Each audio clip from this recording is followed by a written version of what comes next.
Okay,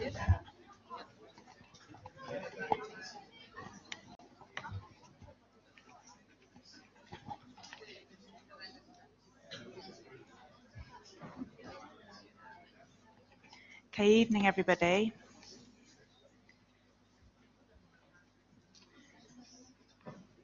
Okay, so you can all see we're going to be talking about the final essay this week.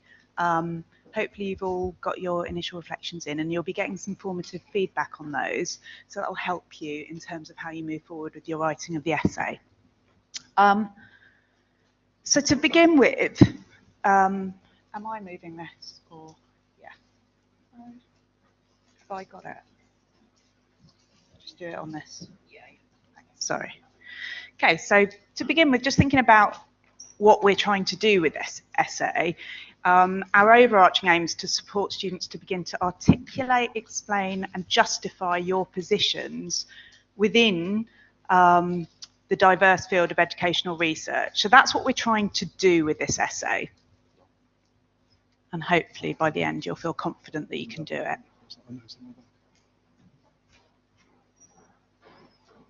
If I can learn to use the computer. Okay, so if we just go through a few of the formalities first, the title needs to be agreed with your tutor, and it needs to be agreed by Friday the 13th of December. Am I doing the wrong thing? Thank you. Oh, is that what they're saying? Oh, thank you.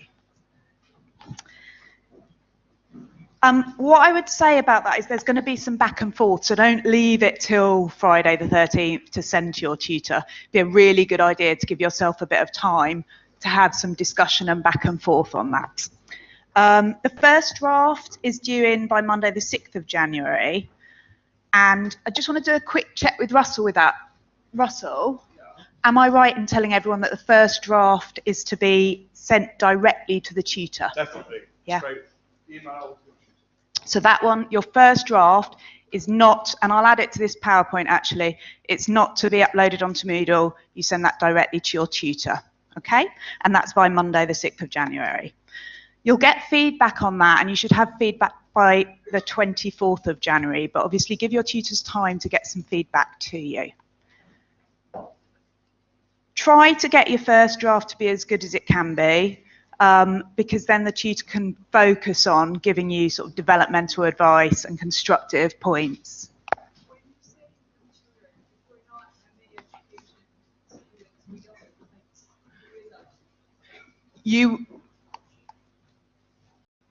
Good question, Russell. He's gone. We'll check that in a minute for you and make sure you know, okay? I think what happens is that you're still, your tutor will do it, but we will double check that, okay? So then, in terms of the final submission, you need to submit that onto Moodle. That goes onto Moodle and it needs to be by 24th, Monday the 24th of February. Just make sure you've got all those dates in your diaries. And then you can see a few of the key things you need to make sure you've done. You need to use the cover sheet, which is in the assessment area on Moodle. You need to make sure that you've used those format points for your essay, and you need to make sure that it's around 4,000 words, and we'll talk about word count again in a little while. It's really important, so in fact I will say it twice, that you do make sure that it's within that 10% under or 10% over, otherwise there is a grade penalty. Okay? So, in terms of the essay, you're going to be using one of the themes that's been covered in What is Education as a prompt. You need to write a 4,000-word essay that explores this theme in relation to an educational context or an area of interest that you know well.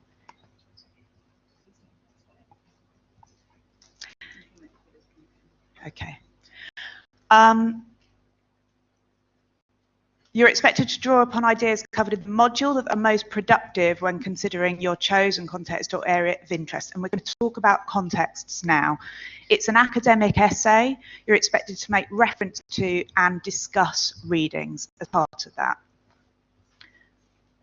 So we wanted to begin by just showing you, because I know you're sort of thinking about this all in the abstract, we wanted to show you some sample titles so you can get an idea. These are not, absolutely not model titles, okay? There are some exemplar essays on Moodle for you to look at that have got high grades. Have a look at those. These are just some titles that we wanted you to look at to understand this idea of context. Russell, we're going to need you in a moment. So if you have a look at this, try and think about what the context is within these. One for each. So in terms of that first question, anyone want to put their hand up and say, what's the context within that first question? Which bit is the context that's being discussed? Any ideas?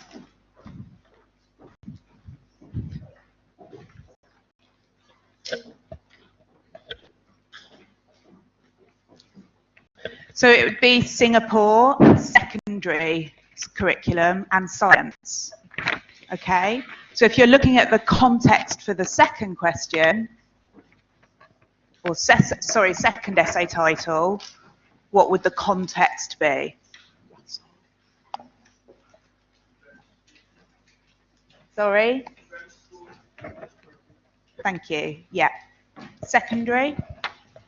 Yes, it's about the phase, it's about the subject, it's about the geographical context in terms of where it is in the world. And then that last question, anybody else? What's the context?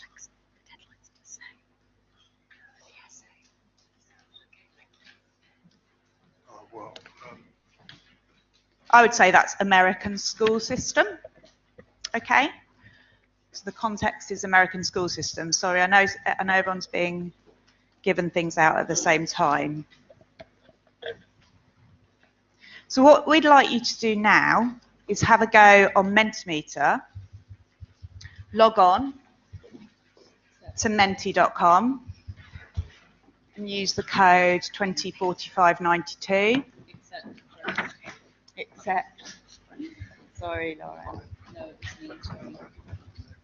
And while Lauren's getting that up, can you please think about a context that you might have already thought of that you're interested in, or have a think now and think about a context that you would be interested in talking about for your essay.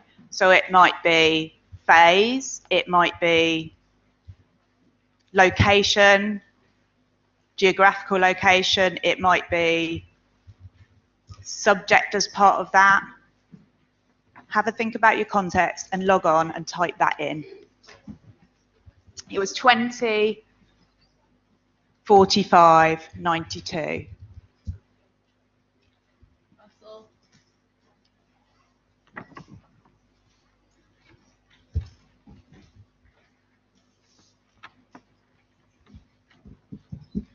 Sorry, the code's not working yet because I haven't turned it on yet. While you're waiting, just have a think about what those contexts might be. Talk to the person next to you. What context are you interested in, and what context is relevant to you? That's an electric answer. Does that work? Yeah.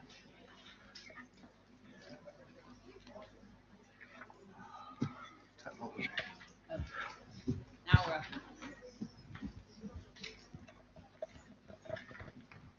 Okay, so code 204592.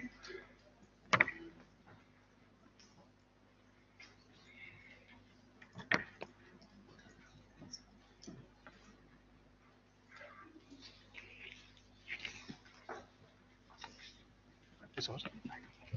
Oh, right, okay.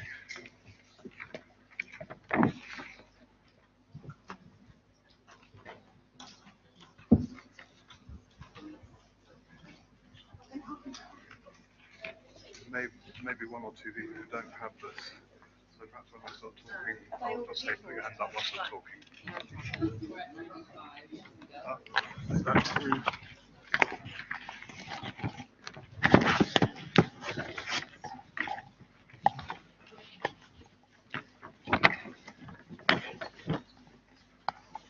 So just to clarify, there's no right answer. You can just put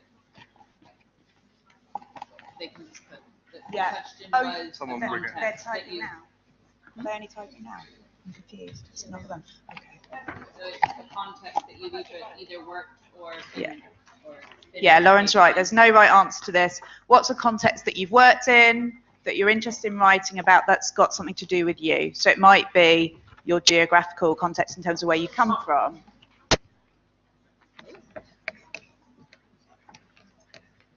Russell. Russell.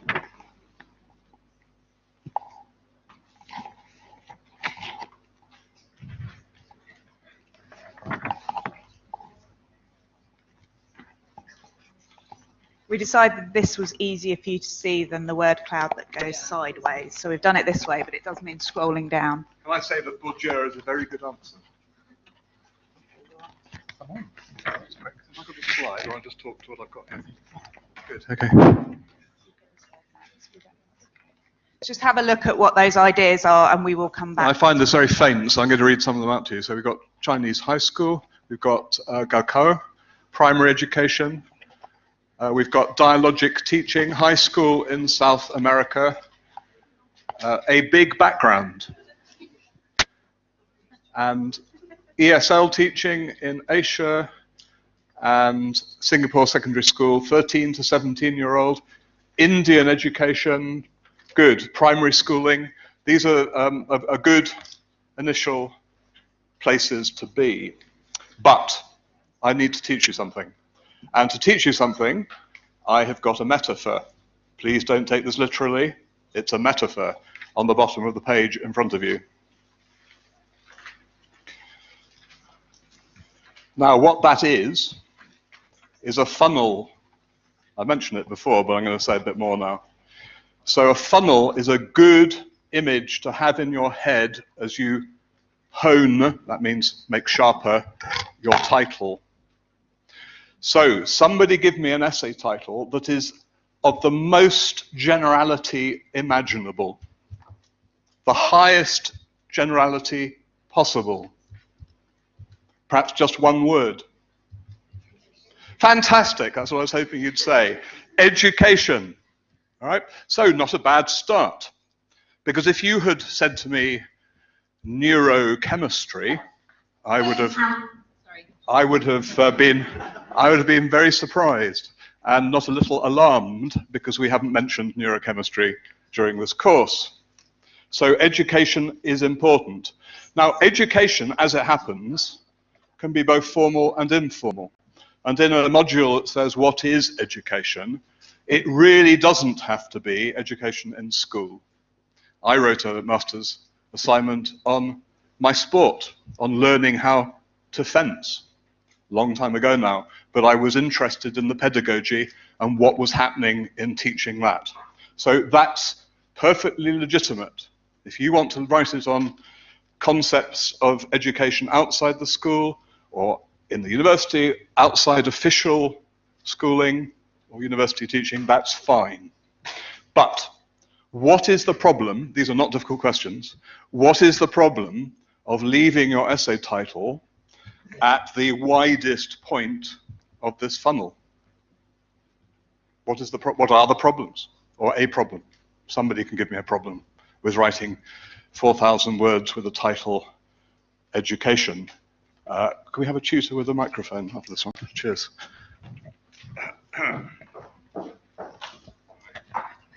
That you might not have a question to answer or to draw a conclusion towards? Yes, it's likely, although not completely impossible, that your argument is going to be a bit stretched, that there are going to be too many things happening. You've pitched your question, if there is one, at such a, because you could have education question mark, you've pitched it at such a high level of generality that focusing an essay is going to be difficult. As I say, not necessarily impossible, but my advice. Right? So this is what I urge you to do, which is move down the funnel and start selecting narrower contexts to write about, or narrow issues to write about. So could somebody give me a strategy in terms, first of all, of the theoretical of how to narrow down you're writing, I think there are tens of thousands of people who have written conceptually about education, but which ones would be appropriate to draw on in this essay? So Plato wrote about education. Would that be a good place to center your essay? And if not, why not? Because Plato had very interesting things to say about education. But why not for this module? He's not on your reading list, and he hasn't been talked about in the lectures. He may have been mentioned incidentally in passing, but you have not been exposed to a proper discussion of his ideas. So writing an essay on that is, first of all, not what we want, and secondly, it's kind of outside the module. Right? So first, find something that has been discussed and is in the reading list conceptually. I'm not saying you have to limit yourself to that, because as soon as you start talking about somebody's work, like, for example, tonight we've got Michael Rice talking about concepts like flourishing, that indexes a whole load of other reading which you should bring in and you should discuss. But the center of the essay should be around some concepts that have been in the reading list, the center of it. Then you can branch out. And that really is for your own protection, because if you start writing about something completely different, you're likely not to have been well prepared to do it. Okay, that's on the theoretical side. On the conceptual side, that's a way of narrowing down what you write about. Otherwise, in your title, Education, you'd have to write about everybody who's ever written about education. What about on the empirical side? That is, on the object or the practice or the place or the activity that you're actually going to describe. What might you do there to limit your scope a bit?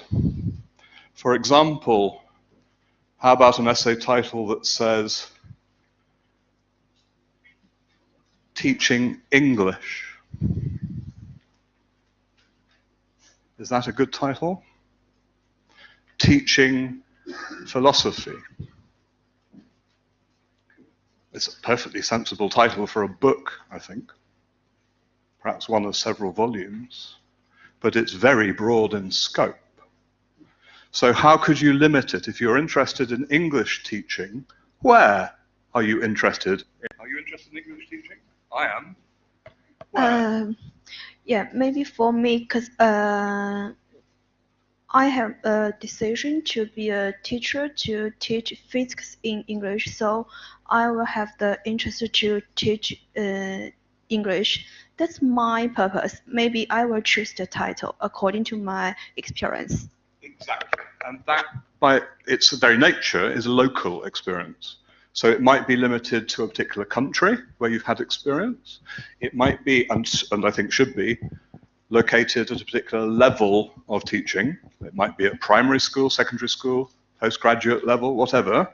But by narrowing down the empirical side, you're also sharpening your question, as the person at the back made very clear. So I have here a little exercise, only a 2-minute exercise. Could you look at each, this is at the second half of this sheet, where it says which, if any, of these titles, this is just above the funnel. Could you just discuss in groups of 4 for 1 minute or so, title A, what do you think of it as a title? If you were a tutor and I was your tutee and I presented you with this title as my first draft, what might you say to me on this course? Can you just talk in groups of 4 for 1 minute about that?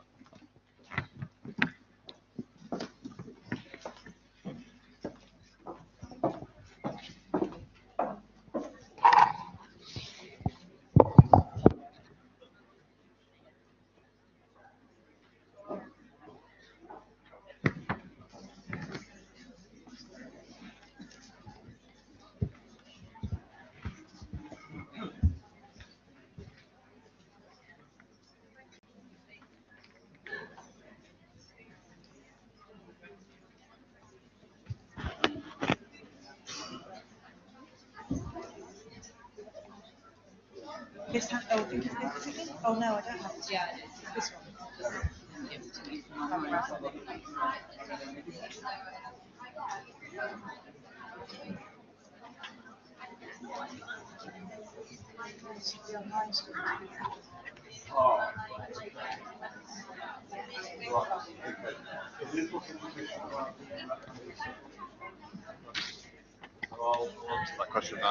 Okay, now this was a bit of a trick because, of course, this has narrowed down the question. So in that sense, it's going in the right direction. But there's something about this essay that is not what we want in What is Education. And this is quite important. Your essay for What is Education module is not an empirical study. Right? It is not you going and asking people things. So this question would require you to go and talk to teachers in Brazil and find out what they think. Very interesting for a dissertation where you have to do empirical work. This word empirical just means what's happening locally, where you look.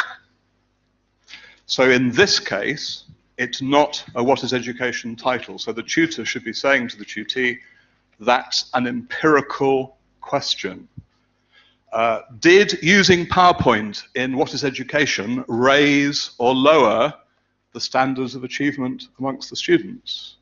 Is that an empirical question? Yes, you could test it. We could divide you into some sort of controlled trial and see whether it did have that effect. It's not a What is Education essay. So a What is Education essay is using conceptualization. It's looking to interrogate practice and think about education, not what happens in education. So we'll perhaps get that clearer by going down the list. Has anyone got an immediate response to the next essay title, which is An Exploration of John Locke's Philosophy of Education? Anyone think that is a good title? And if not, why not? Do you think it's a good title? You're going to make your mind up. No, I don't think it's a good title for this module because What is Education doesn't involve such a theme relating to John Locke's philosophy of education. So, first of all, we haven't been talking about John Locke. But secondly, the way this essay has been framed, it is a purely conceptual essay. It's just talking about the ideas of John Locke. Now, those are very interesting in relation to education, but what we want you to have in your discussion is some context. So perhaps something that you were involved with in your own education. So somebody here was saying they're interested in learning English for physics teaching. So they're going to use the readings as a lens through which to look at that practice that they were interested in. So you're going to use the readings conceptually to think or ask questions about the nature of education. So certainly John Locke asked that question about education, but for us that's too general, and he's not even on the reading list. He was writing hundreds of years ago, of course. So avoid questions that don't have some specific context that you can then discuss from your experience. That's why when I did my essay, I did it about the sport that I was involved with and had to think about. And then you can think about which of the authors that you've read have something to say about that. I don't want to prolong this because I think we're getting the idea, but if we look just at the last essay, interrogating second language teaching towards flourishing or powerful knowledge. Now, the word flourishing is tonight's subject. So that's Michael Rice's work with White. And then we've got powerful knowledge, which is the week after. That's Michael Young's concept that he interrogates education through. So this is certainly what is education. Does it have a context? Is it talking about some specific kind of education to interrogate through those concepts? Well, yes, it does. It has second language teaching. So you've got your ideas, like flourishing or like powerful knowledge, and you're in the essay going to apply those and look at secondary language teaching through those concepts. Now, I would still, if I saw that title, criticize it a bit. Can anyone think why I might criticize it? I don't think it's quite down the funnel enough. How could I make it a little bit sharper in terms of context, for example? Add a location or an age range? And possibly both, exactly. So those are the classic ways of fixing the title. Look at the essay just above it, which talks about the national curriculum. Again, you could write several volumes about the national curriculum in British education. So it needs to be sharper. It needs to be localized more than that. Good. Now, we're going to go on and on about this, so don't worry if you haven't got it initially. We'll talk more, there'll be more exemplars, but we need to introduce this today so you begin to think about it. Don't fix your decision now, because you've still got half the course to hear. You'll have lots of new ways of thinking about education as we go on. Thanks, Russell. Okay, so I'm not going to talk extensively about referencing because Russell did quite a lot about it before your initial reflection, but it is to remind you that we want to see you do both of these two things. We want to see you referencing at least one of the compulsory module readings within your essay, and we want to see you also bringing in other readings from the course, but from the area that you've chosen within literature. Okay, so it's about you demonstrating that you're able to go off, research, and start to begin to find some literature for yourself, for your essays, and for your area of interest. Okay. So we've got a list of things that strong assignments do and things that other assignments do. So I'm going to quickly go through those.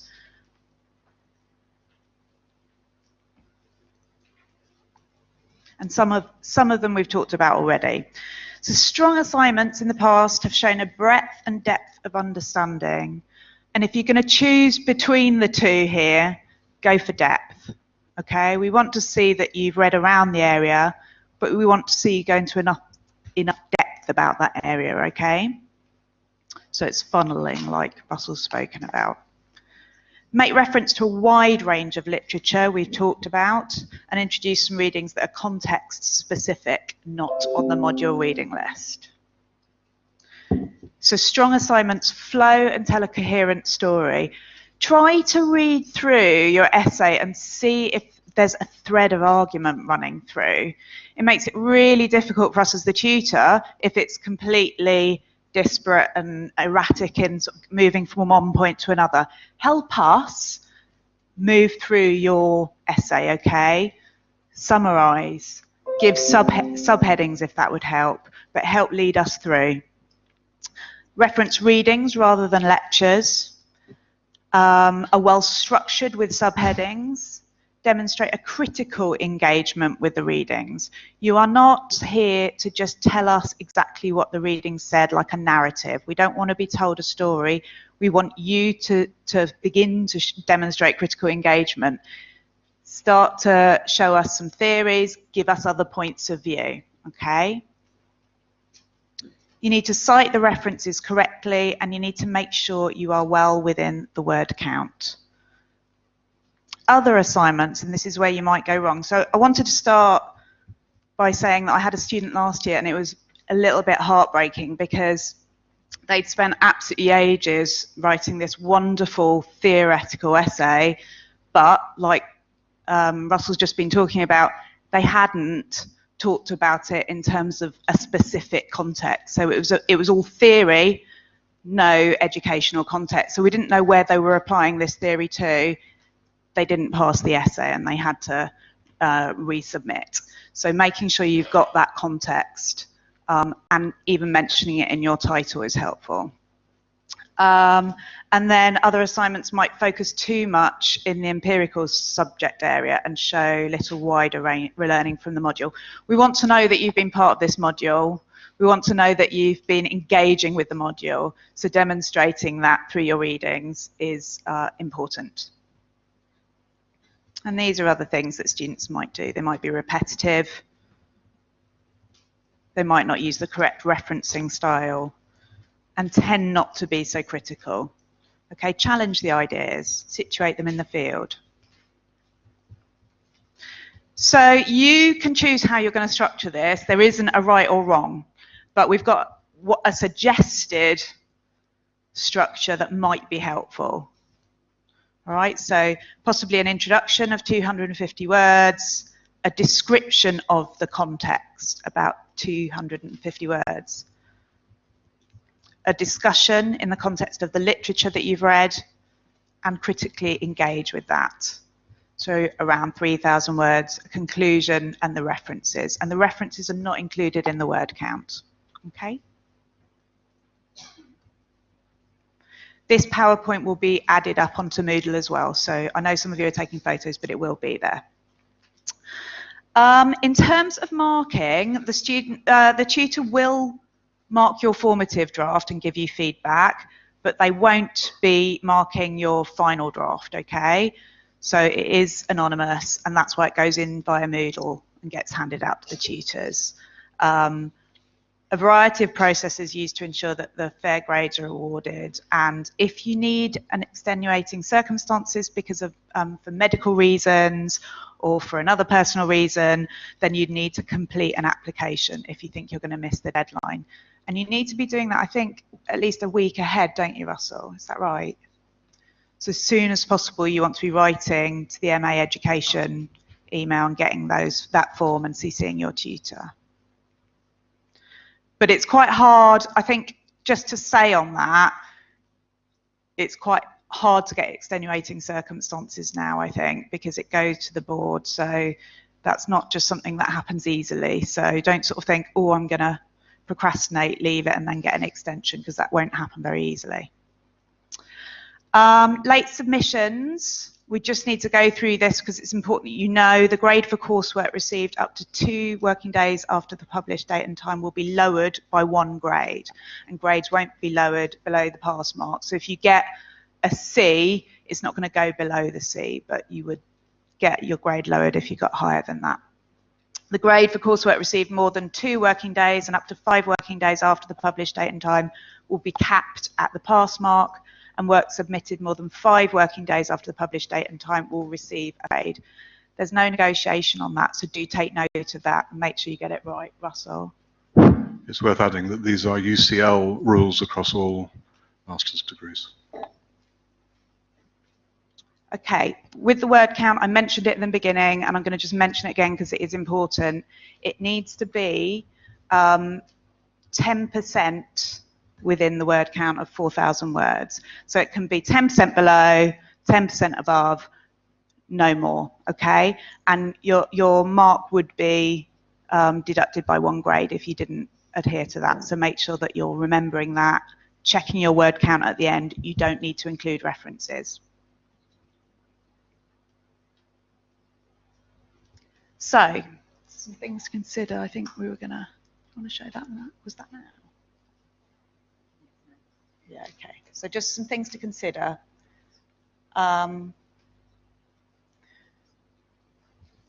Writing can help clarify your thinking. You might want to begin by mapping out your thoughts as a brainstorm or a mind map. You might want to start by writing an abstract and beginning to think about what argument you're trying to make, and start narrowing down your thinking perhaps before you meet with your tutor, so you can start to have ideas, and then you can go on and discuss it with them and clarify. Submit in plenty of time. Cover the basics in terms of the word count, the referencing, the cover sheet. Formative feedback on your draft can be pivotal, so get a draft in. What I would say is some students don't end up handing a draft in. Even if you hand in half your draft, it's better than not handing a draft in because you will get some feedback, Okay, so hand something in so you can get some developmental constructive feedback. Have a look at the grade criteria. They're included in the Moodle area on assessment, and you can see whether you think you're hitting the criteria. That can be really helpful. And enjoy it if you can. And Laura and I were chatting earlier, and I was showing her this video, and I was saying this is so me, and she said this is like me every day researching as well. So we just wanted to show you this video. I don't know if anybody else is good at procrastinating and putting off writing.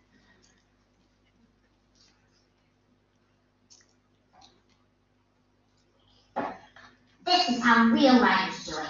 I'll just bang out 2,000 words and then I'll stop. Even if I'm on fire, I gotta pace myself.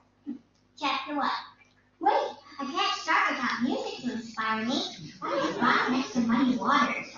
That's not a problem. I gotta get PCBs organized. There, finished. Now, if I do just 2 more games of online boggle, I'll be ready to start writing. Stop, stop, stop, top, top, pop, pop, stop, stop. Whoosh! Sitting in a coffee shop, I couldn't feel more like a real writer. Oh, better set up my Wi-Fi in case I need to do some research. But if I'm gonna use their free internet, I really should buy something. Being a writer.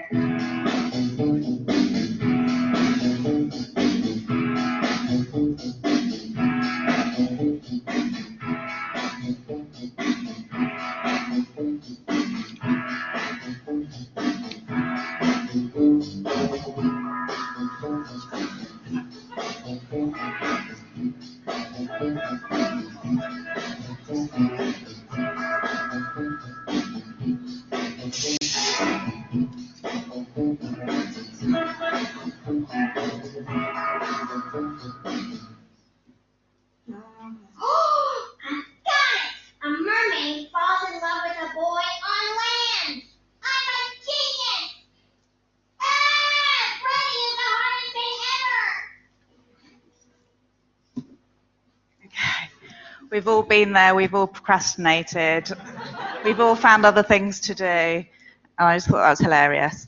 I don't know what I've just done to the screen.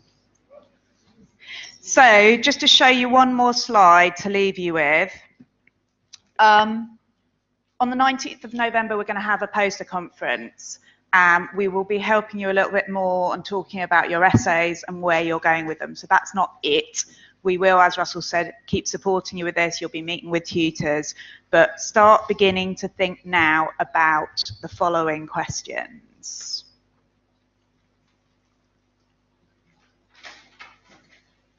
Okay. Okay. Right, we've got a 5-minute break now before Professor Rees appears, so have a 5-minute break.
Well,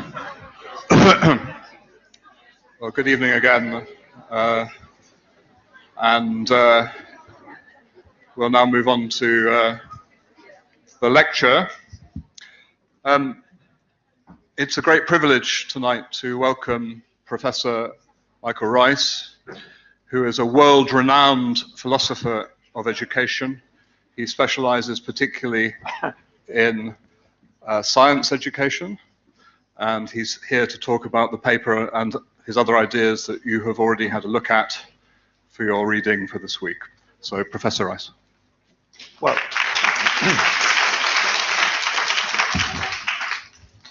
okay, thank you, Russell, for that extremely generous introduction. So, first of all, for those of you in the room, does the volume I'm speaking at sound about right or not? And in some way indicate if I either get too quiet or if I'm too noisy. And Lauren, I'm hoping for people online this is okay as well. And similarly, give me some feedback. Right, now, as Russell correctly said, mainly my work is in science education. But about 10 years ago, I got interested in broader issues to do with the curriculum, not just in school science, but in all subjects. And as you may have gathered, I've been doing some work with somebody who really is a renowned philosopher of education, John White, who's an emeritus here, which means he's officially retired, but he still seems to do as much academic work as he ever did. And much of what I am presenting is therefore an academic argument that John and I put together about 5 years ago. And I believe that next week you're going to have a session from Michael Young. Now this is excellent because Michael is both a genuinely world-renowned sociologist of education, also supposed to be just about emeritus. He's as senior as John is, but carries on doing large amounts of work. Now, sometimes Michael Young's work is positioned, is seen as if it was in complete contradiction to the argument that John White and I are advocating. You can see what Michael himself says next week, and if you wish, you can ask him. I'm the sort of person who tries to get on with everybody.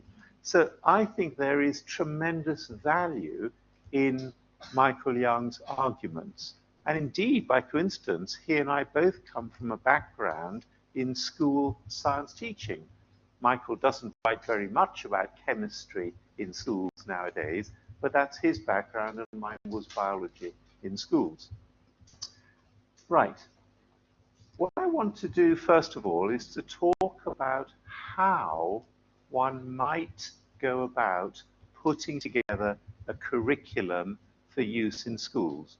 I'm going to talk for a total of, I think, about 40 minutes, and then that'll give 15 minutes, both for people online and in the room, to genuinely just ask questions or make comments.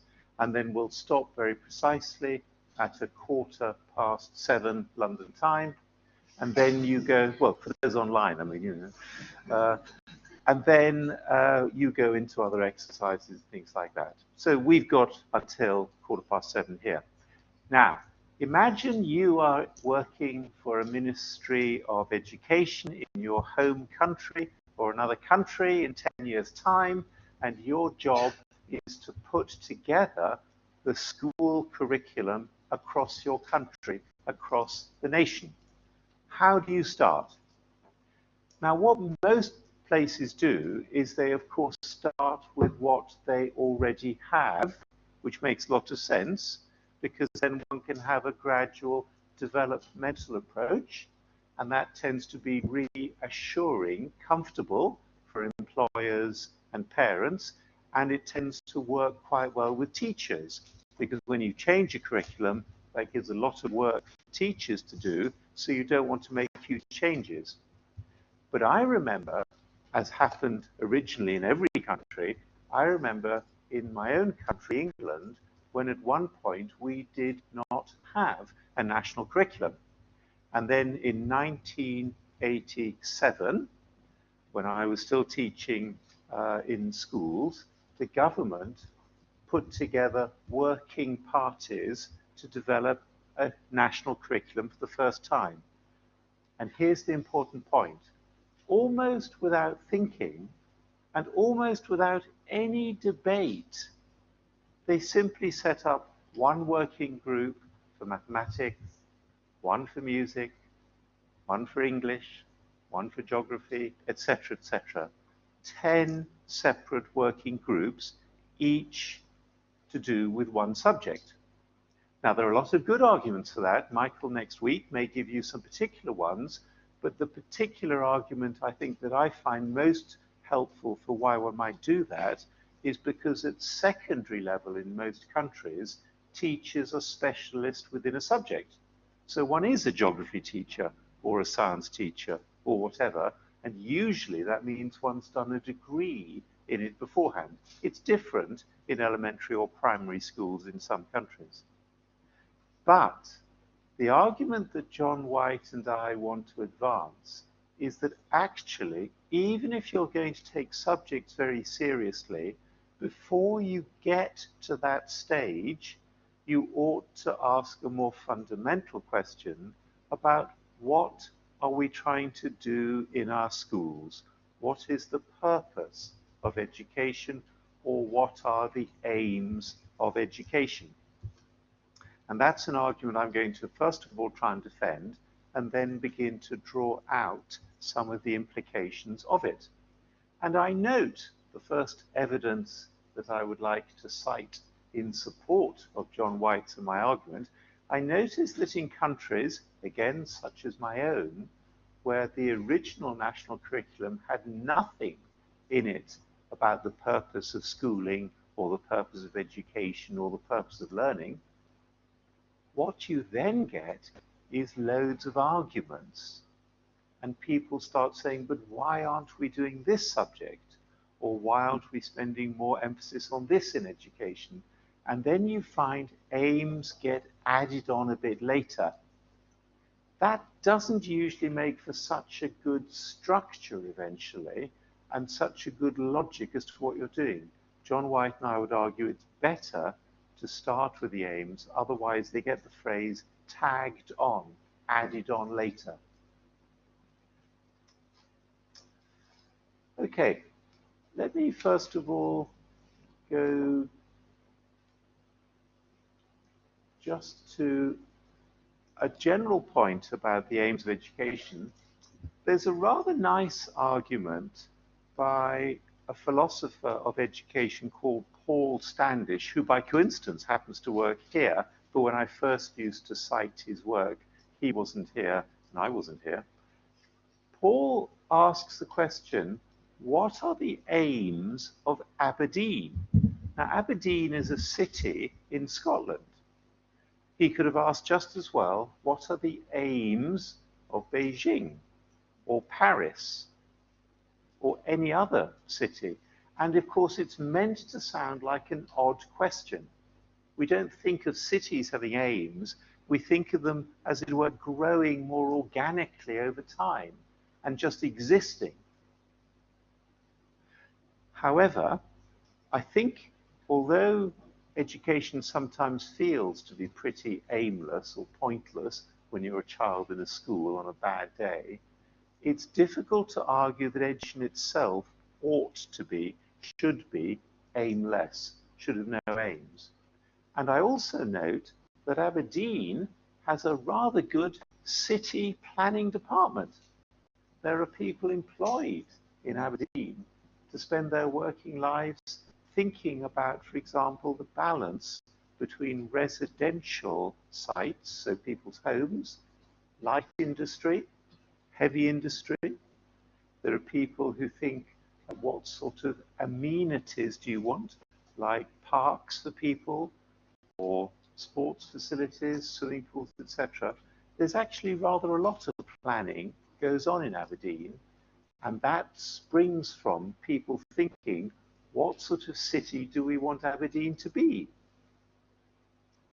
And in the same way, I think you plan both for a particular school and for a curriculum. What sort of curriculum do we want this to be? What do we want the outcome of either a curriculum or a school or our education system in a country to be?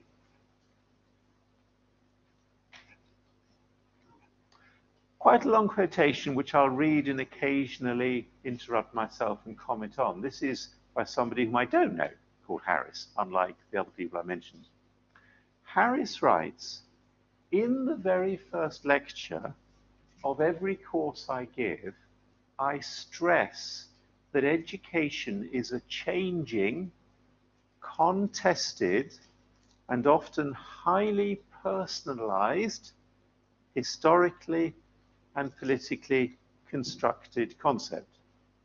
You can tell he's an academic from the way he writes. Okay. Now, he then gives some illustrations of this. To illustrate this, I read a few dictionary definitions of education, as well as a selected set of stated aims of education. Now, these are very much from the Western tradition, because that's Harris's background.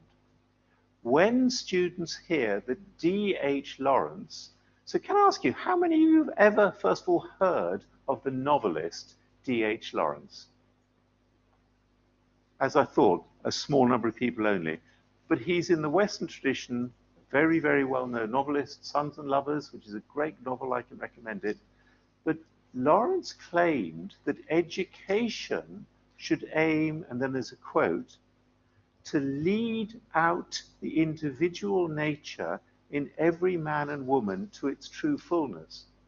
So Lawrence is very positive about human nature, and he would extend that to children. He would think that many of the problems in life are caused by repression, by systems, or by parents, or by schools. He then goes on, Harris, to cite Rousseau. Now, Rousseau was a French philosopher and educationalist who wrote a number of books, one of which is called Emile, which is basically an argument about how one should educate. And Rousseau's position is close to Lawrence's. So the quote for Rousseau is that the aim of education was to come into accord, that means agreement, with the teaching of nature. So again, a very positive view about human nature. Then there's somebody called R.M. Hutchins who sees it as being about cultivation, so development of the intellect. So that's getting closer, I think, to Michael Young's powerful knowledge position. The argument that that's the distinctive thing that schools can do. Then we get a quote from somebody called A.S. Neal. Now, A.S. Neal was the person who set up and was the first head teacher of a small school called Summerhill. And that school is famous for giving a huge amount of autonomy to the children. Some of you have heard about it, I can see from your reactions. The classic example that Neal quotes in the book about the school is of children who chose to go to none of the mathematics lessons for a year or two, because all the lessons were optional. But then, Neal says, at some point, they decided they wanted to go to the lessons in mathematics, and then they tended to make as much progress in 6 or 8 weeks as a lot of students make in a whole year. So Neal was very, very passionate about giving autonomy, control, choice to children. And he thought that overall, the aim of education should be to make people happier, more secure. That means, feelings of self-worth, high self-efficacy, less neurotic, less prejudiced. And then there's an earlier philosopher called John Locke, and that's why the language sounds fairly archaic, fairly old-fashioned, who argued that education must aim at virtue and teach man, which in Locke's time genuinely did mean people, and teach man to deny his desires, inclinations, what he's inclined to do, what he's likely to do, and appetites, intentions, and follow as reason directs. So that position of, oh, that's interesting, I didn't know, so I can hit the space bar to go forward. You see, I'm learning so much already. I didn't mean to go forward, it's just the laptop. I'm a Mac user, so these are always very exciting events when somebody tries to get me to operate a normal computer. Now, the point about going back to Locke is, do you notice what I emphasized? He says, deny his desire. So Locke has exactly the opposite view of human nature that Lawrence and Rousseau has. Lawrence has a view that if we don't teach children what to do within a tight setting, everybody is ultimately depraved and is going to do all sorts of ghastly things. And that the point of education is to get people to do what society needs and wants. That's a little bit unfair on part of Locke's argument, but I'm a teacher, so I'm exaggerating for clarity of understanding. Right. Ah, it's gone backwards. Oh, I know why it's gone backwards. I'm making great, Laura, I'm really getting to grips with this now. I think now it's going to go forwards. No, it's not. That's interesting. If you try now, yeah, I want to roll. Great. John White and me again with the argument.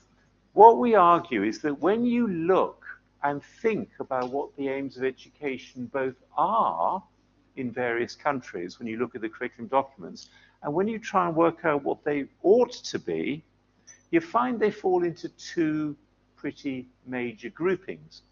One of which is where the intention, the aim, the purpose is to develop each individual for his or her benefit. So it's literally something about, 29 children in a class or whatever, you're the maths teacher, you're trying to get them to learn more maths. Or you're running let's say, what we would call in England, personal social health education class. One of the aims might be to develop empathy. In other words, help children to be better at understanding how others are feeling. You might think that's an important aim within personal social health education, but it's actually something you're trying to change each individual. But, and the personal social health example I gave about empathy leads into this automatically. Part of the reason you're doing that is not just to benefit the individuals, but to overall benefit society.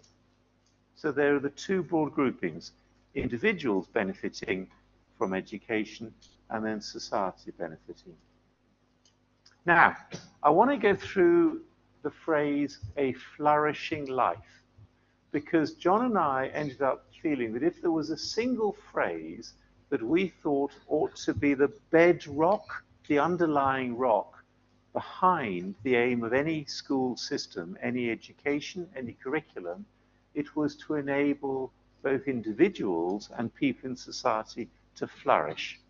So I need to say a little bit about what we mean by the word flourishing, and then we're going to get onto some quite school-specific issues. So in the Western tradition, flourishing is most associated with the work of the ancient Greek philosopher Aristotle, who was also a great biologist, by the way. But for our purposes, two of his books, the Nicomachean Ethics and the Politics, are ones in which he argues that the purpose of life, not just education, he's talking about the purpose of life, ought to be for each of us to flourish. Now, what Aristotle means by flourishing is to grow into a position where we exercise, where we display, where we manifest naturally, in other words, without great effort, the virtues. Now, what's meant by virtues would be a lecture in its own, but there are some virtues that cut across virtually all societies, whether you're talking about them being geographically or historically very separate. So a virtue, for example, of telling the truth. Now, we all know there are certain circumstances where maybe telling the truth might not be ideal, You know, philosophy textbooks love those sort of issues. But by and large, the argument is good people tell the truth, keep promises. There are other virtues that are probably more historically or geographically specific.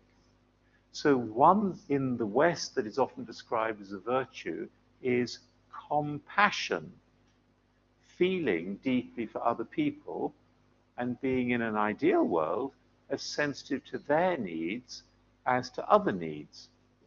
Now that was not seen as a virtue, by the way, in ancient Rome. So ancient Rome was a society, and you can probably think of some other countries where this is still the case, where the society was very stratified on different levels, and it was not appropriate for somebody in one of the upper levels to be compassionate about somebody in a lower level. It was not thought a virtue, it was simply thought bad manners, odd, inappropriate. And we could briefly talk about what's meant by a virtue of courage. All societies like a certain amount of courage, but where you draw the line varies from society to society. So one possibility is that the flourishing life is where people end up, and education will play a part in this, in behaving virtuously. So the first two examples I gave, truthful, keeping promises. Other example, being compassionate, being that sort of balance between, on the one hand, too cautious, and on the other hand, too reckless. So the technical name for the virtue being temperate, being able to make good judgment, etc. Hedonism is much simpler to explain. It means maximization of pleasure. So the doctrine of utilitarianism is that the right course of action, whenever you have a choice and are not quite sure ethically what to do, the right course of action is to do whatever maximizes the amount of happiness or pleasure in the world. So it's a rather nice, positive ethical doctrine. And by the way, the people who devised it, which goes back to the late 18th, early 19th century tradition again in the West, Bentham, often described as one of the founding fathers of University College London, or John Stuart Mill, they didn't think, particularly Bentham didn't think, it only applied to human beings, because animals often, certainly the so-called higher animals, like other mammals, they feel pleasures and they suffer just like we do. In fact, there's even the argument, this is going slightly off message by the way, there's even the argument that for non-human animals, one might want to give more weight to their pleasure and their suffering than to our own, because we have the power of reason, and it's therefore easier for us sometimes to accept deferred pleasure or even to suffer for something if we know there's a logic to it.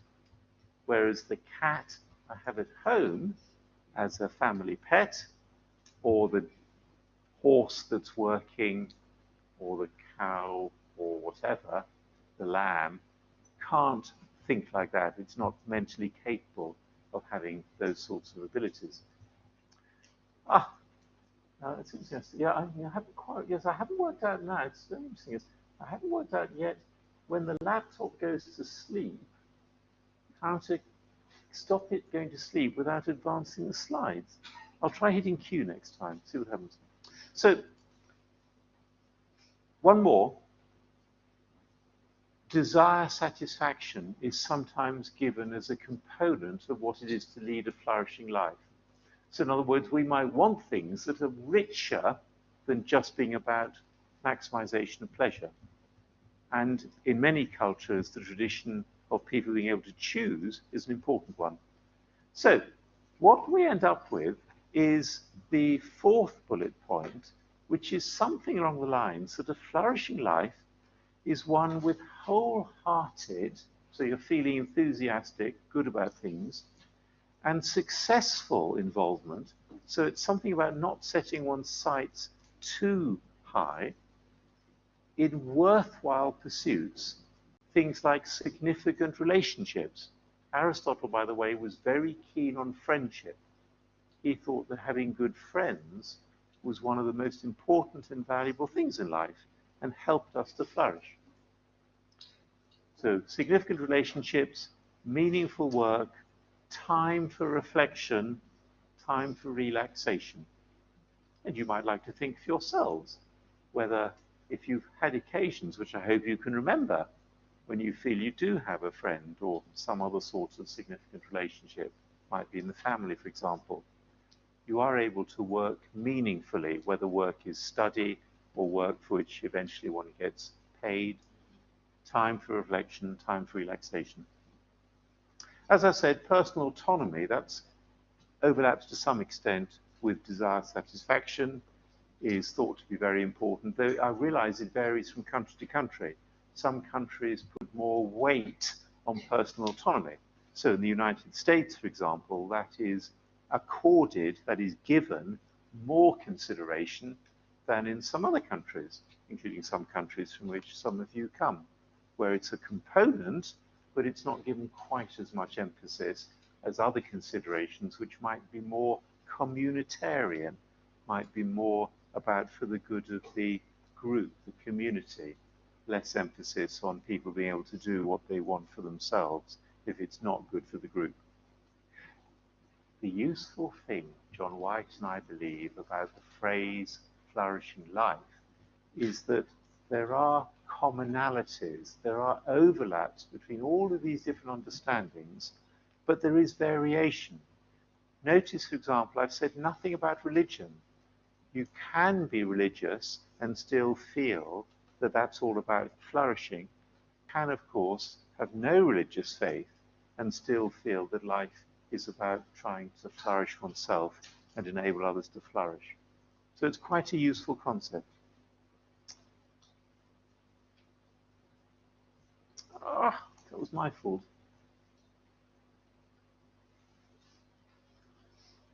Right, schools.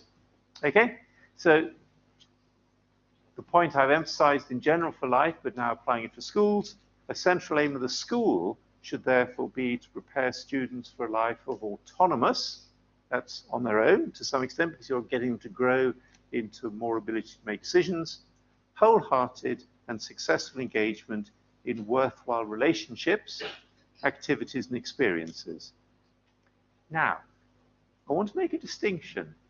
When we think of things like cooperative work, which we'd want schools to help children get used to, all that group work or teamwork or sports or playing in an orchestra or whatever, things like that, things like friendships, things like enjoying literature, you want the students to have first-hand experience. You literally want them to spend time in groups. You want them to make friends. You want them to enjoy literature. But you might have other things where you want students in schools to think about the possibility, but they wouldn't actually engage in it. So I've written mountaineering as an example of what we could call, I don't just mean going for a nice walk up a local hill. I mean the people who really put a lot of effort into climbing mountains, which is often dangerous, and I'm informed is often very cold. So why do some people enjoy that sort of extreme sport, which doesn't have to be mountaineering? It could be whitewater rafting or something like that. You might want to get children to think about that in a school, particularly children who've never done anything which has involved them choosing to place themselves in a physically uncomfortable situation which is potentially hazardous. Okay?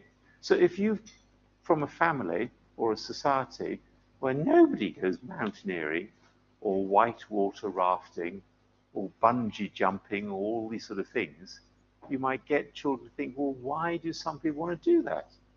Get them to think a bit more about the aim of life, the purpose of life. Similarly, virtually no children are going to compose a symphony. You might in music lessons get as many as possible to do very short bits of composition, whether classical tradition or contemporary music or whatever. But you might want to also get them to think about, now imagine you are composing for 60 people to play in an orchestra for a piece that's going to last 45 minutes or something like that. It's about enlarging students' minds. And then I've written, choosing not to have children. Because most students in most cultures don't genuinely think when they're, say, 15 years old, do I want to have children or not? They just assume they do, or they assume they don't. Now, that often leads to people 10 years later suddenly finding they got 2 children, although they can't quite work out how. I don't mean literally they can't work out how, but they haven't sort of thought about it very much. One of the good things about education can be to get people to imagine possibilities.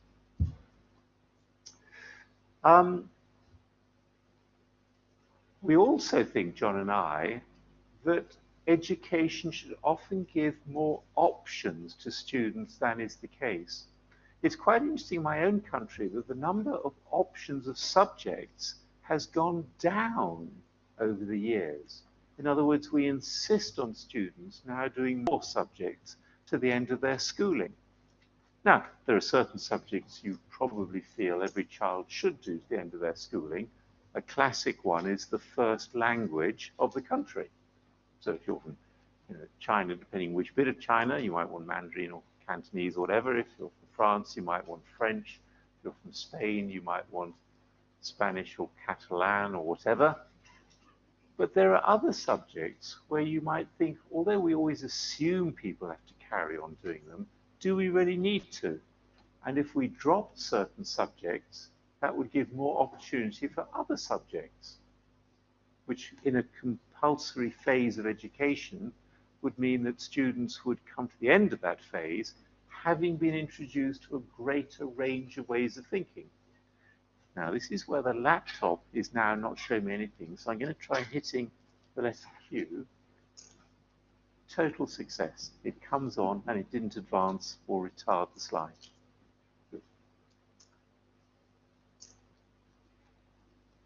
Now, do you remember that second aim where I said education is not just about personal flourishing, but it's about in school building up a society of flourishing? The way that schools do that is to reinforce and extend what parents and others in families do in developing morality in children. You get some teachers and indeed some parents who don't very much like the idea that what they're doing is moral education.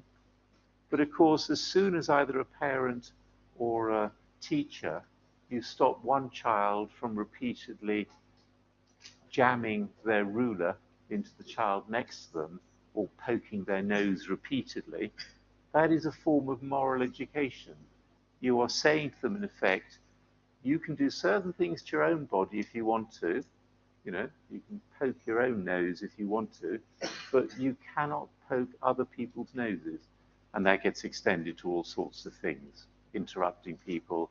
The earlier examples I gave of being truthful, keeping promises, they're all moral education. And then, as part of their moral education, now this is a phrase that John White and I disagreed on. It's one of the few phrases we disagreed on. So I've given the phrase as it appears in our writing. John won the argument. It says, schools should help students to become informed and active citizens of a liberal democratic society. Now, I'm quite happy with liberal democratic societies. I think they're a great idea. I used to live in one, if I'm teasing slightly. But not every society is liberal and democratic. And I think these aims apply to all societies. We want students to become informed and active citizens in their own countries, in their society. Now, the way that most citizens, of course, contribute eventually to the general well-being of society as well as their own is through work a lot of the time. And schools do a very bad job in my country, and I think in many other countries, at introducing young people to the world of work. So just to give one example of that, in England, when you're about 15, sometimes 14, sometimes 16, but often about 15, you do typically a week or two of what is called work experience, where you don't go to school lessons for that week or 2 weeks, but you go out and you don't get paid for it, but you sort of go to a place of work and learn a bit about what it would be like to work in that place.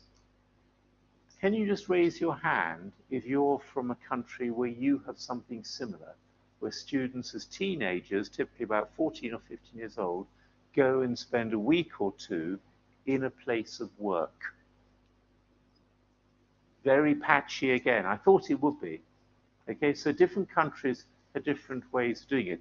Let me make a point, and that will help clarify for some of you who are looking very puzzled. So what usually happens in schools in England is that the school will provide possible places of work, but if parents want to do it for their own children, they can. And what you then find is that the parents who have the better social connections, so from a sociological point of view, they have higher social and cultural capital, often with higher economic capital, they're wealthier as well. They're the ones that arrange for their children to spend this week or two in a doctor's surgery, or in a veterinary science practice, or in a law firm. Okay? The school usually arranges for rather lower level placements. And in the worst scenario, which happens quite often, you spend the week or so in a supermarket, occasionally stacking shelves or just watching what people are doing in the place of work. Schools could be much more proactive if they want to encourage flourishing. Last slide, and then I'm coming towards the end. Just to mention that all of this takes place against a sort of broad background understanding, which can vary from society to society. Whatever we do in our lives that brings us personal benefit or is intended to take benefit to others takes place against this background of thought, of often unquestioned assumptions about the world. And so part of the task of education is simply socialization. It's simply to get students able to understand this background so that they fit in and can organize themselves in the society. Now, at a fundamental level, a third bullet point, some people, as their sort of framing for this broader understanding, have a religious perspective. Some people don't. But whether or not that's the case, there are a lot of other components of this broad background understanding. They come, for example, from quite often well-founded conclusions about human history, about the social nature of human beings, and our part in the ecology of nature.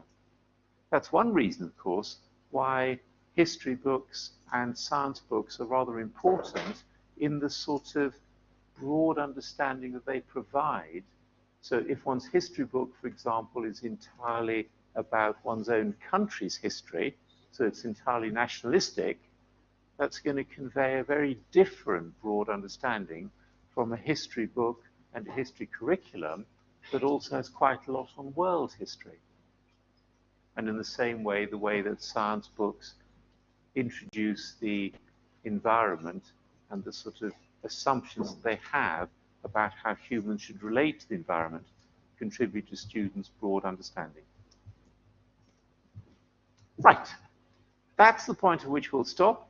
I'll just give you 1 minute, no more, just to chat with something of the person next to you, and then we've got a quarter of an hour for questions and comments. So over to you, and for those of you online on your own, just have a think for a minute on your own.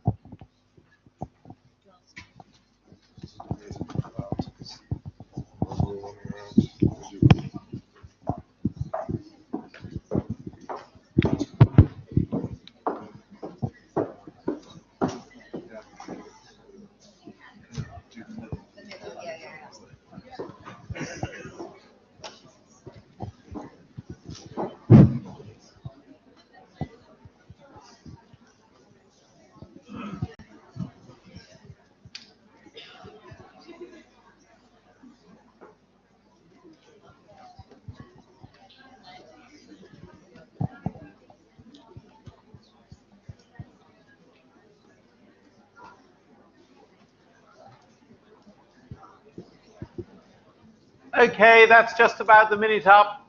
Now, there are 3 people who are very helpfully in the room holding microphones. So I think they're probably going to rush towards people to help them because it's a very large space. And I've got a microphone here, so we all need it. Why don't we start, Lauren? Is there anybody online yet who's got either a question? So tell me when we do. So anybody in the hall who either wants to ask a question or make a comment, you're going to have to just raise a hand, and then I will point at somebody.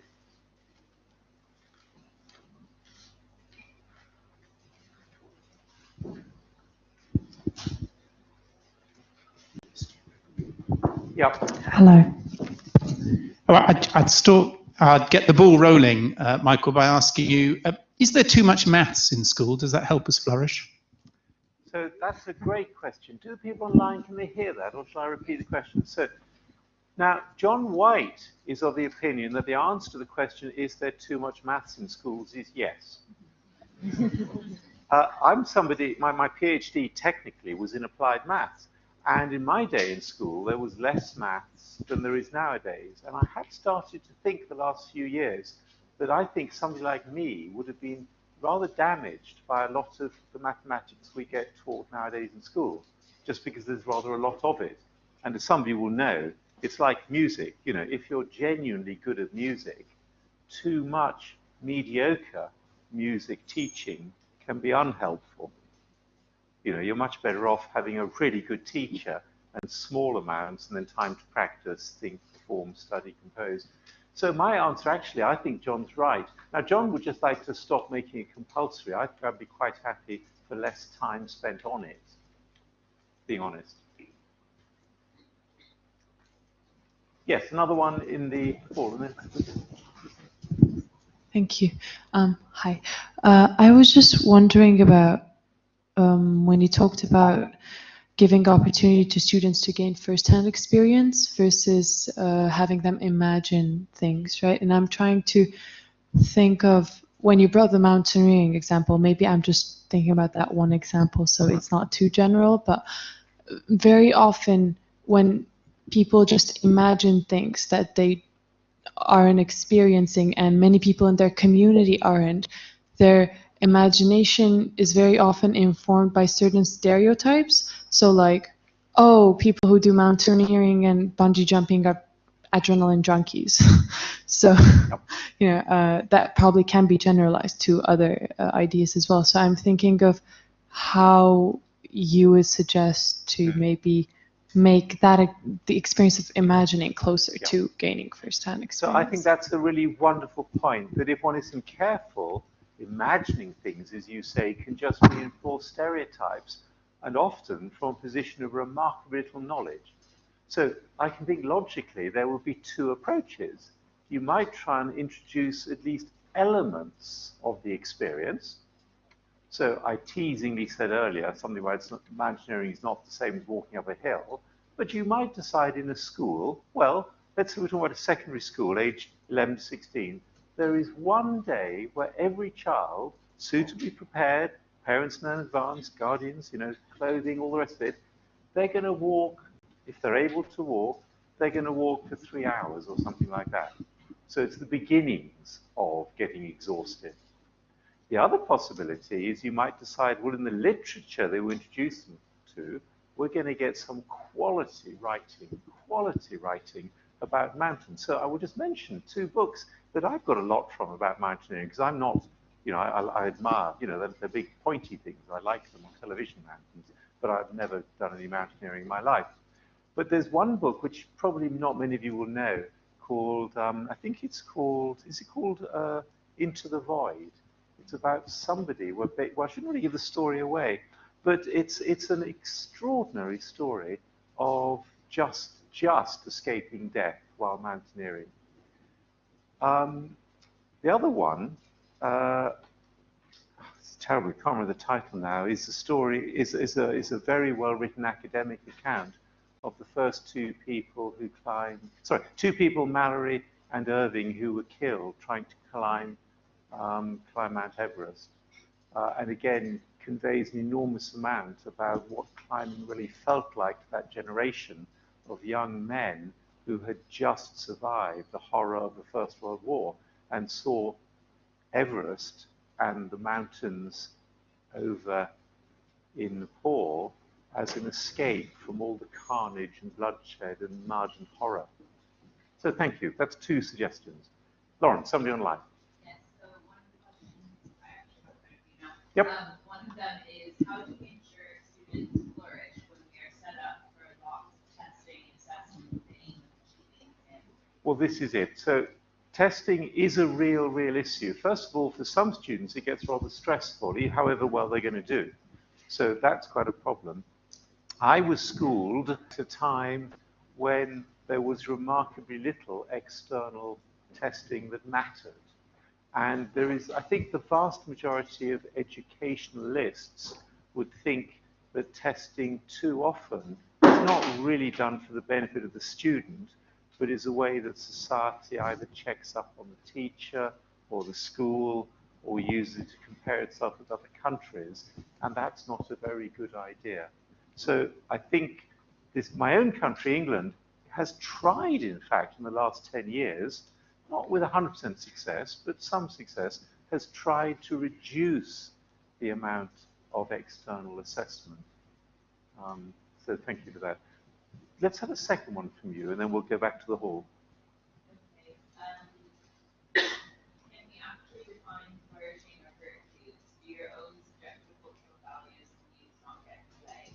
Would this then be a problem with using flourishing as a means of virtue?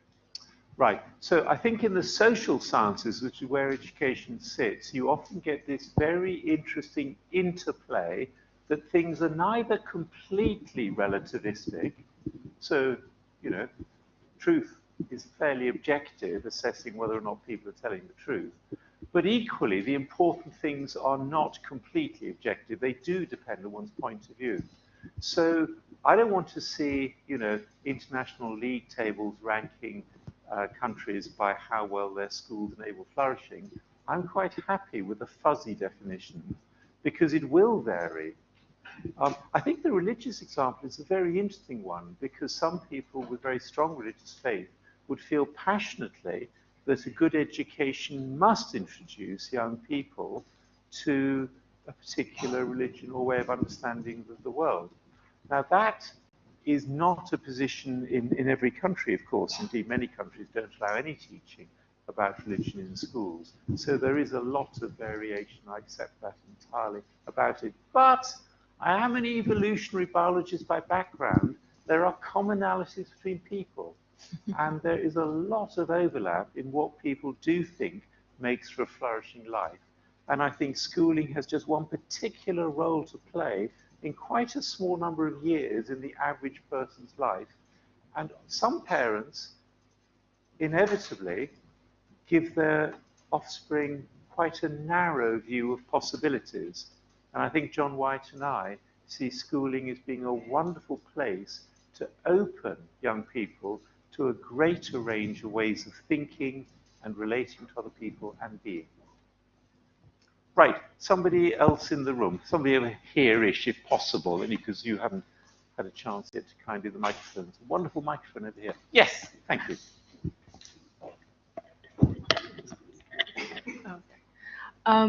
You said that one of the main reasons why it's important to teach science in schools is because it teaches us about human nature and that our societies were partly shaped by it. Could you not argue that our society is shaped by all of the fields of study that are presented in it? Absolutely. Yeah, so this was not my trying to say, and I want less history. I don't want history. You know, get rid of the civil rights. We don't want that sort of stuff in school. No. All I was thinking was that, and it may be, of course, because I'm a scientist by background, so it popped into my mind as an example, is that done well, which it often isn't, science teaching can first of all give us a little bit of thinking about how we fit into the universe. You know, my experience of most young people is they're quite interested in questions about how many habitable, in other words, livable planets are there, because you can try and calculate that sort of thing.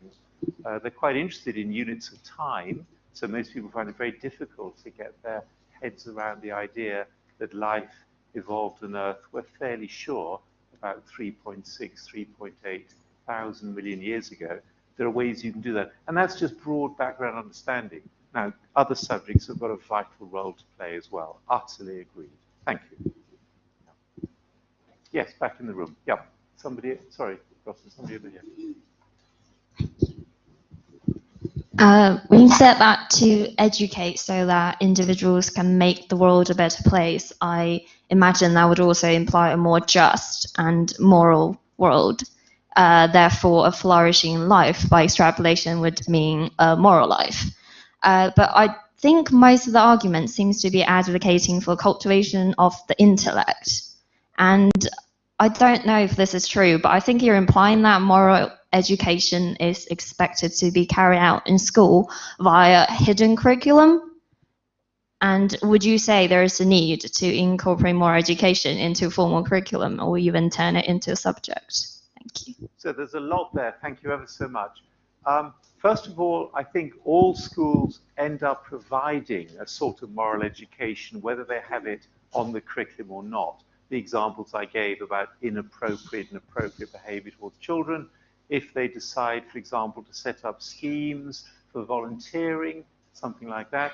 I remember in my own school, which was a long time ago, there was a rather popular voluntary activity, which some people might think now had slight danger of appearing a little bit patronizing, though it didn't feel at the time, which was called Physically Handicapped Able-Bodied. And basically, it was a volunteering activity where students in the school who were physically very healthy gave time helping people who were in wheelchairs, not able to be so mobile, and so on. I absolutely think that the role of the home is crucial as well. So it's a sort of complement of what goes on in schools, and indeed society in general. These things are very, very, very much society-driven. Societies have extremely strong views, often about the importance of patriotism, which varies a lot between countries in a way that people are sometimes not able to appreciate until they visit another country for a spell of time. So there are some countries where patriotism is not seen as a particular virtue, and there are others where it's thought to be one of the most important things to structure how one is. And good schools also get people to think about this. So the point you made about cultivation of the intellect, one of the great things about school is much more than in a home, teachers can encourage students to think, well, why do you feel that? Why do you hope that? Is it empirical evidence? Is it a conceptual argument? Is it an argument from history? What's good about that? What's not so good? Why would burning a flag, let's assume students all agree, it's a terrible thing to do to burn a country's flag. Why is burning a flag so terrible, etc., etc.? I don't think you've had a chance yet, have you, to get somebody, somebody in this middle group. You get classified as the middle, difficult. Let's stretch the word middle. Would you be very nice and go to the person over there on the back row? Yeah, thank you. That's good. No, Russell. No. This is all about inclusion.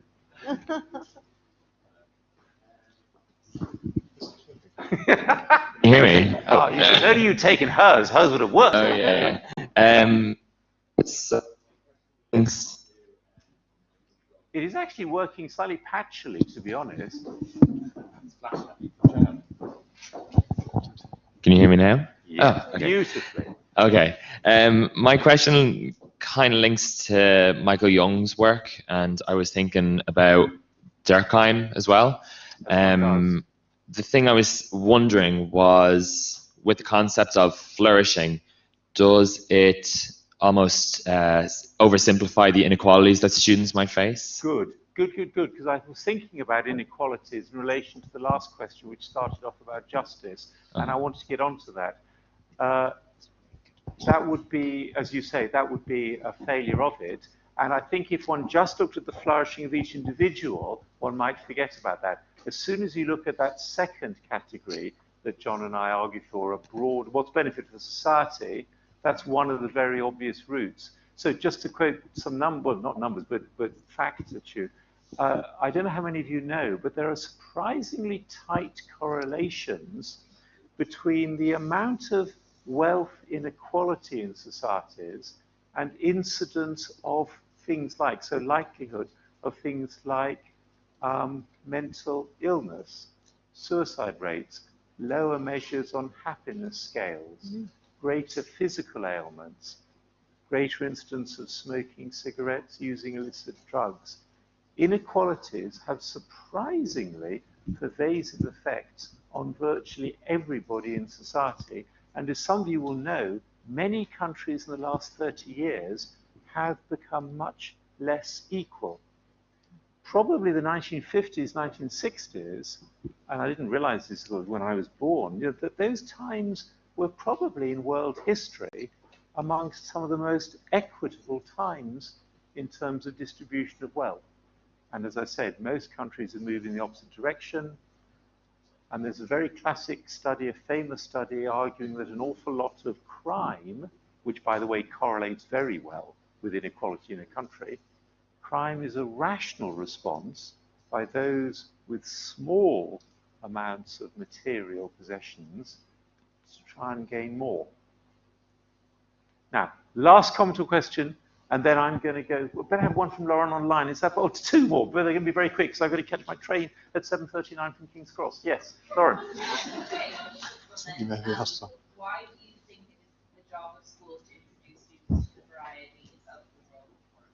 The reason why I think it's the job of schools to introduce students to the variety of the world of work is because if they don't, the students often don't get to know about it. And you find yourself, particularly if you're from a family with, as I said, low social, cultural capital, you find yourself in your 30s or 40s doing things which are not as satisfying as they might have been, and which you would have been very capable of doing. One more. Yep, last one. I mean, it strikes me as a sort of top-down approach to deciding aims. Now, I'd say the government, parents, students, teachers, all perhaps have different conceptions of aims.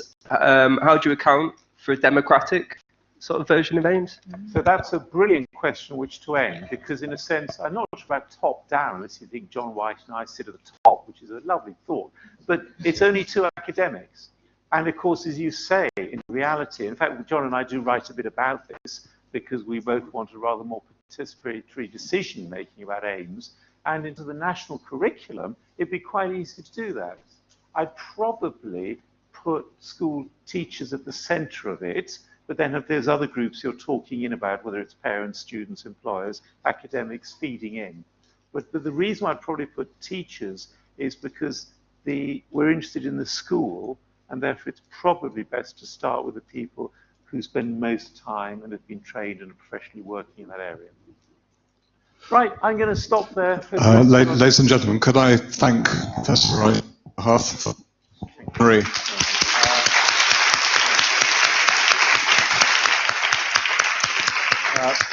Not only for his extraordinary clarity, but for how much he has given us to think about in our futures. So thank you very much, Professor Rice. Thank you.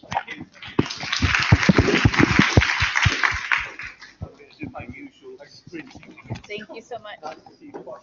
Yes.